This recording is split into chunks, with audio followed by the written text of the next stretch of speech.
তৃণমূলের অন্দরে কি বাড়ছে গোষ্ঠীদ্বন্দ্ব, সেই প্রশ্নই আরও উস্কে দিলেন স্বয়ং Trinamool supremo. Bankura Bishnupur high school মাঠে তৃণমূল প্রার্থী তন্ময় ঘোষের সমর্থনে সভা করতে এসে দলীয় নেতৃত্বকে কড়া বার্তা দেন তিনি। মমতা বন্দ্যোপাধ্যায়ের স্পষ্ট নির্দেশ, সবাইকে নিয়ে চলতে হবে, আমি কোনো কথা শুনতে চাই না, কারো মধ্যে যেন অহংকার না থাকে। এই মন্তব্য ঘিরে শুরু হয়েছে জোর রাজনৈতিক চর্চা। বিরোধীদের দাবি, মুখ্যমন্ত্রীর এই বক্তব্যেই পরিষ্কার তৃণমূলের ভেতরে সব ঠিকঠাক নেই। গোষ্ঠীদ্বন্দ্ব, কোন্দল আর নেতৃত্বের মধ্যে দূরত্ব সবটাই সামনে চলে এসেছে তার নিজের কথাতেই।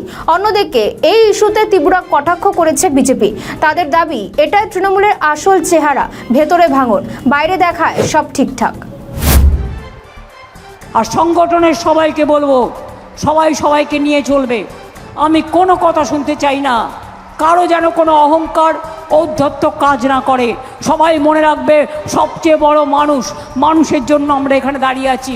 মানুষ না থাকলে আমরা কেউ থাকবো না, এটা মাথায় রাখবে অলওয়েজ।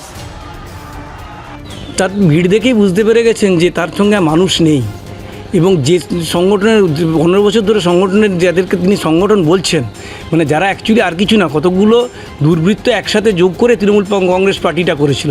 আজকে দেখতে পাচ্ছেন যে তাদের ঔদ্ধত্য মানুষকে কোথায় নিয়ে গেছে। তার জন্য আজকে বলছেন যে মানুষের কাছে যান, মানুষের কাছে এই করুন, কিন্তু মানুষ আর তাতে কিছু এসে যায় না।